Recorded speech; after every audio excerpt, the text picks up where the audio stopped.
Let's give you the markets update now. Local index facing mixed global markets this morning as new COVID-19 cases in mainland China have investors worried. Jimmy Moyaha, independent markets analyst, joining us now for a quick update on how the JSE is performing in early trade. Jimmy, good morning to you. Your quick overview of how the local index has opened this morning after it tracked global peers firmer on Tuesday.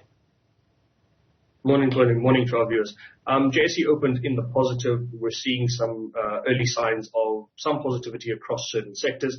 We've got resources trading up almost 2%. You have the top 40 up about 0.4%. The financials up about 0.2%. The rand is also holding its ground at the moment against the dollar, sitting at around 17 Rand 23, sitting at around 20 Rand 51 against the pound, and around 17 Rand 80 against the euro. We know that it's been struggling against the euro, edging closer to that 18 Rand level and sort of sitting nearer to the 18 Rand level than the 17.50 level. So it's positive to see that's showing a bit of signs of strength there.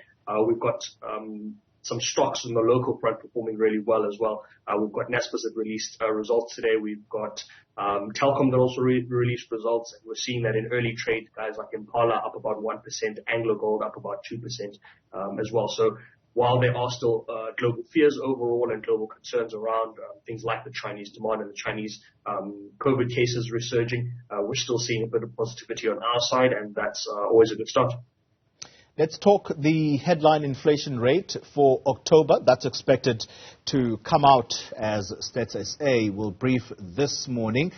That's ahead of the last interest rate decision by the South African Reserve Bank for the year 2022. That's expected tomorrow. What are your predictions?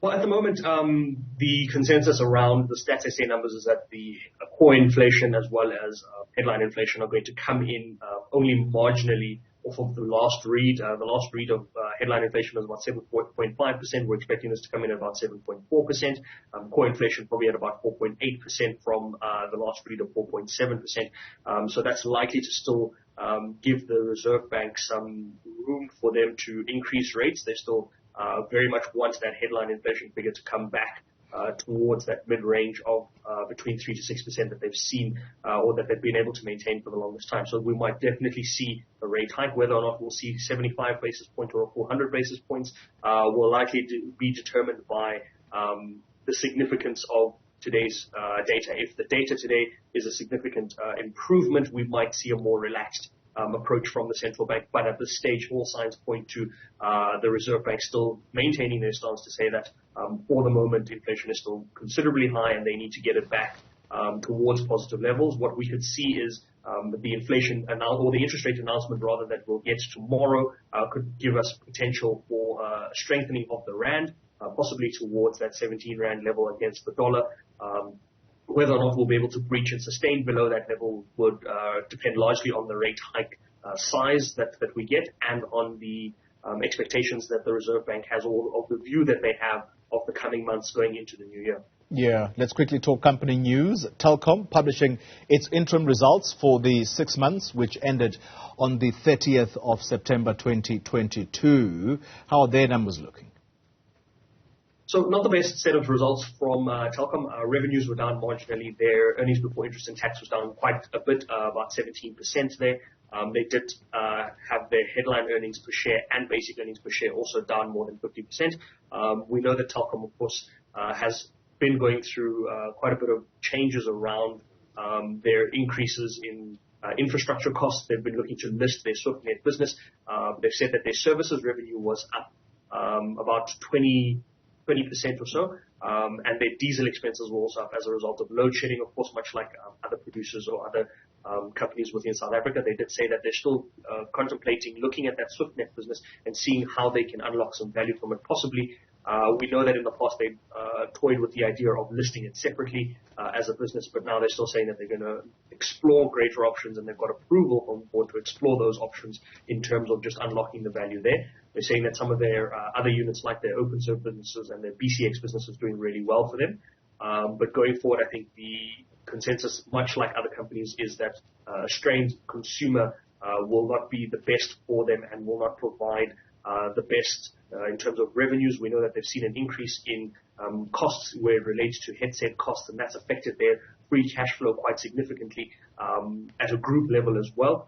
And they say that their free cash flow was as a result of the headset sales and the balancing of that with the working capital. From their side, that was down about 125%. We also know that from Telkom, their chairman resigned following a suggestion from the Prudential Authority, which is the Reserve Bank's regulatory authority, that he focused more on ABSA because he's sitting on the ABSA board as well. So that resignation came through this morning as well alongside the results. So it'll be interesting to see what Telkom does going forward in terms of appointing a new chairman and how they plan to turn around the results that we're seeing now. So the interim results are not the best, but we'll see how they finish off the year. Oh, interesting developments there. Let's conclude with Prosus and Naspers. They published their interim results and an acquisition of the remaining 33.3% stake in iFood from Just Eat. Talk us through their numbers. Yeah, so on that acquisition, I mean, they announced that the consideration was about 1.5 billion euros in cash, with an additional contingent consideration of up to about 300 million euros there. But from a group level, they announced that their results weren't as strong as previously expected. We have seen that they've been under pressure a lot as a result of some of the group adjustments they've made. They're selling off of their 10-cent stake. I think they sold about 2% stake in the year. That's obviously contributed to lower earnings for them, as Tencent is such a big contributor from a dividend level towards their headline earnings. And we've seen their headline earnings per share and their basic earnings per share take a significant decrease. We saw last week that, of course, they did give us a warning of this. They said that they're expecting, as a result of rough global conditions, about 50% drop in interim earnings, and that we've seen come through in terms of the results. They did say that they are still well positioned to recover quite strongly going into the second half of the year. Their group revenues from continuing operations were up some 9%, and they've just said that at a group level they're continuing to focus on some of their core business strengths and selling off some of their assets. We know that they've been planning to exit Russia for quite some time. They've finalized that and sold their Russian business. I think the consideration there was some 2 billion euros as well. So that's been finalized, and that was approved, I think it was yesterday or so. So everything's going ahead as planned there. And they're still on their big share buyback program to unlock value for customers or for shareholders by buying back both Prosus and Naspers shares. They've gotten Reserve Bank approval for buying back of Naspers shares via sale of Prosus shares recently. So that's an ongoing process. And they're saying that from their perspective, they've increased the net asset value per share by about 2% since they've started this buyback program.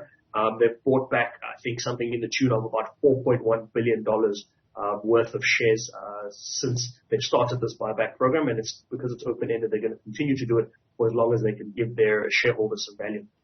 Independent markets analyst Jimmy Moyaha, thank you very much for that markets update. Thanks indeed for your time.